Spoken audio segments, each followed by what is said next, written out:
श्री सीताराम। जय माता दी। नवरात्रि के 8वें दिन माता की 8वीं शक्ति माता महागौरी की पूजा अर्चना की जाती है और 9वें दिन माता की 9वीं शक्ति माता सिद्धिदात्री की पूजा अर्चना की जाती है। अष्टमी तिथि हम कौन से दिन मनाएंगे, 16 अप्रैल को या 17 अप्रैल को, वह भी हम जानेंगे। तो माता महागौरी की पूजा अर्चना हमें किस विधि से करनी है, माता को कौन सी वस्तुएं अर्पित करनी है। अखंड सुख सौभाग्य की प्राप्ति के लिए सुहागिन बहनों को माता रानी को कौन कौन सी वस्तुएं जरूर अर्पित करनी है। तो आज इस वीडियो के माध्यम से हम जानेंगे माता महागौरी की पूजा अर्चना हमें किस प्रकार से करनी है। तो वीडियो की शुरुआत करने से पहले आप प्लीज़ मेरे वीडियो को लाइक कर दीजिए। यदि आप पहली बार मेरे चैनल पर आए हैं, पहली बार आप मेरा वीडियो देख रहे हैं, तो प्लीज़ चैनल को सब्सक्राइब कर लीजिए ताकि आगे आने वाले जो हमारे वीडियोज़ हैं, छोटी छोटी सी हमारी जो जानकारियाँ हैं वह आप तक पहुँचें। अब हम वीडियो की अपनी शुरुआत करते हैं। अष्टमी तिथि पर माता महागौरी की पूजा अर्चना होती है। माता महागौरी का स्वरूप अत्यंत शांत है। माता महागौरी का वर्ण बिल्कुल गौर है। माता इतनी ज़्यादा गौरी हैं कि उन्हें महागौरी का नाम दिया गया। माता महागौरी क्यों कहते हैं, तो पौराणिक कथाओं के अनुसार भगवान भोलेनाथ को पति स्वरूप प्राप्त करने के लिए माता पार्वती ने कठोर तप किया था। तो उस तप के दौरान माता का रंग बिल्कुल काला हो गया था। फिर जब भगवान भोलेनाथ प्रसन्न हुए, उन्हें अपनी अर्धांगिनी बनाने का आशीर्वाद दिया। उसके बाद भगवान भोलेनाथ ने गंगा जल से माता का अभिषेक किया, जिसके बाद माता का जो रंग है, वह जो वर्ण है, वह बिल्कुल गौर वर्ण की हो गई माता। और माता के गौर वर्ण की उपमा शंख, चक्र और कुंदन के फूल से की जाती है।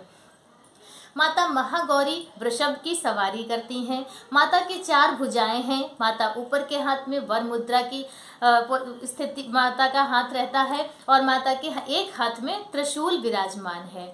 माता के वस्त्र और आभूषण श्वेत रंग के होते हैं। माता रानी को पीले रंग की वस्तुओं को चढ़ाना चाहिए और माता रानी का भोग जो है वह गरी का है। गरी या सूखा या गीला जो पानी वाला नारियल आता है, उससे माता रानी का भोग लगाते हैं। अब माता रानी की पूजन विधि जान लेते हैं। महाअष्टमी के दिन जो 16 अप्रैल दिन मंगलवार को है, उस दिन आपको सुबह सवेरे जल्दी उठना है, स्नान आदि करके साफ स्वच्छ वस्त्र धारण करने हैं। जहाँ माता की आपकी चौकी विराजमान है, वहाँ पर भी गंगा जल का छिड़काव करके उस स्थान को पवित्र करें। आप अपने आसन को पवित्र करें और फिर आप माता महागौरी की पूजा अर्चना करें। माता महागौरी की पूजा अर्चना में आपको गुलाब की पंखुड़ियों का जल लेना है, जिससे उसके अभिषेक से माता बहुत ज़्यादा प्रसन्न होती हैं। माता को अभिषेक कराने के बाद उन्हें लाल चंदन और कुमकुम का टीका करेंगे। माता को पुष्प अर्पित करेंगे।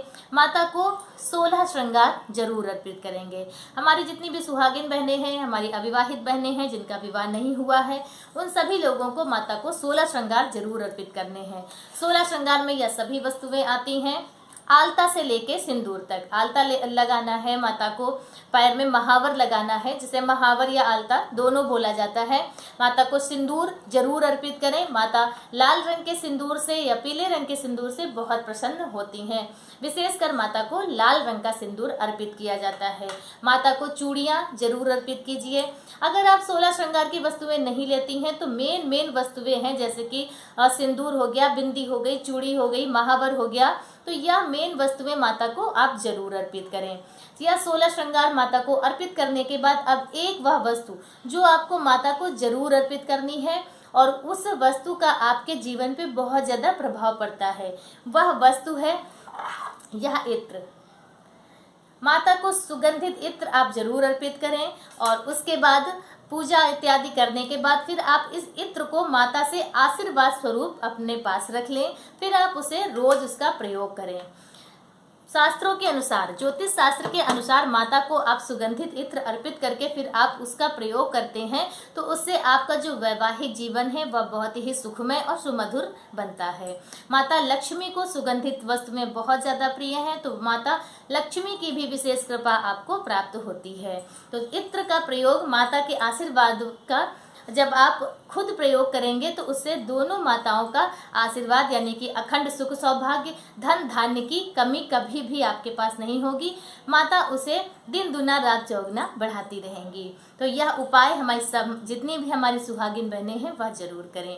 और जो हमारी बहनें मनोवांछित वर की प्राप्ति करना चाहती हैं वह माता गौरी की विशेष पूजा अर्चना जरूर करें। माता को श्रृंगार की वस्तुएं जरूर अर्पित करें और माता से श्रेष्ठ वर की प्राप्ति करने के लिए माता से प्रार्थना करें। माता महागौरी सभी की मनोकामनाएं पूर्ण करती हैं, तो इसलिए आप मनोवांछित वर की प्राप्ति के लिए माता महागौरी की पूजा अर्चना विशेष रूप से जरूर करें। और हमारे जो पुरुष भाई हैं वह भी माता महागौरी की पूजा अर्चना करें। माता महागौरी जीवन की सभी विघ्न बाधाओं को दूर करती हैं, जीवन में आपको सफलता दिलाती हैं, आपकी सभी मनोकामनाएं पूर्ण करती हैं। तो इसलिए माता महागौरी की पूजा सभी को जरूर करनी चाहिए।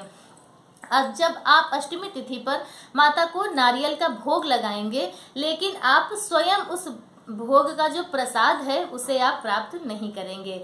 अष्टमी तिथि पर देवी भागवत पुराण के अनुसार गरी का प्रसाद या गरी का प्रयोग बिल्कुल भी नहीं करना चाहिए, क्योंकि नारियल को श्रीफल बोला जाता है और श्रीफल में माता लक्ष्मी का वास होता है।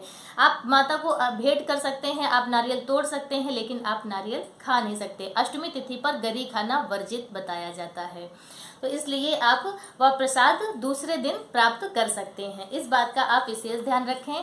पहले जैसे कुछ चीज़ें होती हैं पहले से नहीं पता होती है तो गलतियां हो जाती हैं। हमें भी पहले से जैसे नहीं मालूम था, जब हमने पढ़ा जाना तो तब से हमने मानना प्रारंभ किया है और अब हम ये चाहते हैं कि जो गलती हम कर चुके हैं वह आप लोग ना करें। तो इस बात का विशेष ध्यान रखें, अष्टमी तिथि पर गरी का प्रयोग ना करें। तो इस तरह से माता महागौरी की पूजा अर्चना करके उनसे अखंड सुख सौभाग्य का आशीर्वाद प्राप्त करें। अब माता सिद्धदात्री की पूजा अर्चना। नवमी तिथि पर माता सिद्धदात्री की पूजा अर्चना होती है। माता सिद्धदात्री की पूजा अर्चना करने से सभी सिद्धियों की प्राप्ति होती है। अक्सर क्या होता है कि अष्टमी तिथि पर हवन और कन्या पूजन के बाद फिर नवमी तिथि पर लोग माता रानी की पूजा अर्चना नहीं करते हैं। उन्हें लगता है कि अब आपका व्रत पूर्ण हो गया है। नहीं, ये गलती आपको बिल्कुल भी नहीं करनी है। नवमी तिथि पर आपको माता की 8 शक्तियों के साथ साथ माता सिद्धदात्री नवी शक्ति की पूजा अर्चना करनी चाहिए। ऐसा पुराणों में वर्णित है कि नवमी तिथि पर माता शैलपुत्री, माता ब्रह्मचारिणी, माता चंद्रघंटा, माता कुष्मांडा, माता स्कंद माता, माता कात्यायनी माता और माता कालरात्रि के साथ माता महागौरी के साथ साथ माता सिद्धदात्री की पूजा अर्चना होती है। यानी कि माता की 8 शक्तियों के साथ में तब माता की नवी शक्ति माता सिद्धदात्री की पूजा अर्चना करके ही आपको व्रत का पूर्ण फल प्राप्त होगा, नवरात्रि का पूर्ण फल प्राप्त होगा। तो नवमी तिथि पर माता सिद्धदात्री की विधिवत पूजा अर्चना करने के साथ साथ माता की 8 शक्तियों की भी बिल्कुल शास्त्रानुसार पूजा अर्चना करनी होती है। माता सिद्धदात्री का प्रिय भोग है कि आप माता को सभी वस्तुओं का भोग लगा सकते हैं। सभी वस्तुओं में माता के प्रिय वस्तुएं हैं, जैसे कि हलवा, चना, खीर, पूड़ी, बतासे इत्यादि सभी वस्तुओं का, क्योंकि सभी देवियों की पूजा अर्चना हो रही है तो आप सभी वस्तुओं का माता को भोग अर्पित कर सकते हैं। यदि आप नवमी तिथि पर विधिवत पूजा अर्चना माता रानी की करते हैं, माता के सभी स्वरूपों की पूजा अर्चना करते हैं, तो आपको, यदि आपने पहले से नवरात्रि में पूजा अर्चना नहीं की है तो भी आपको पूर्ण 9 दिनों की पूजा अर्चना करने का पुण्य फल प्राप्त होता है। तो इसलिए नवमी तिथि पर माता सिद्धदात्री के साथ में माता की सभी 8 शक्तियों की पूजा अर्चना करके आप नवरात्रि का पूर्ण फल प्राप्त कर सकते हैं। तो इस तरह से नवरात्रि के आप पूरी पूजा अर्चना करें। कन्या पूजन जरूर करें। कन्या पूजन का विशेष महत्व पुराणों में बताया गया है। कन्या पूजन करने के बाद ही आपका 9 दिनों का व्रत जो है वह पूर्ण होता है। तो आज का वीडियो मेरा बस इतना ही। मेरा वीडियो आप सभी को कैसा लगा कमेंट करके जरूर बताएं। कमेंट बॉक्स में जय माता दी का जयकारा जरूर लगाएं। मिलते हैं दूसरे वीडियो में किसी दूसरी जानकारी के साथ। तब तक के लिए श्री सीताराम, जय माता दी।